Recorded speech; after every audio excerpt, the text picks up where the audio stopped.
সোনারপুরে কামরাবাদে বাড়ির ছাদ থেকে পড়ে রহস্য মৃত্যু হলো এক যুবকের। মৃতের নাম অসীম জানা।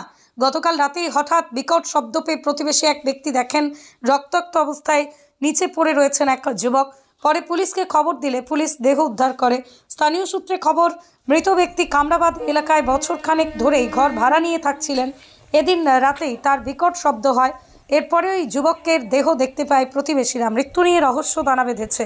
এটা কি নিছক দুর্ঘটনা নাকি মৃত্যুর পিছনে অন্য কোনো কারণ রয়েছে, খতিয়ে দেখছে পুলিশ।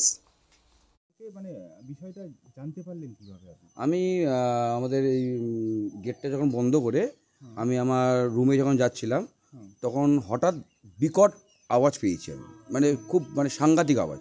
তখন আমি সঙ্গে সঙ্গে আমার দরজাটা খুলে এখানে এসে দেখি একটা বডি কী বলে পড়ে আছে। ওনাকে কি চিনতেন তিনি? চিনতাম, দেখুন ইনি কী বলে উপরতলা থাকতো। হ্যাঁ, এটা তো নিচে মেস ভাড়া, উনি উপরে তাহলে ভাড়া বাড়ি থাকতো। আর ভাড়া বাড়ি চিনি আমি, তাছাড়া আমি অন্য হিসাবে চিনি না। কত বছর ধরে?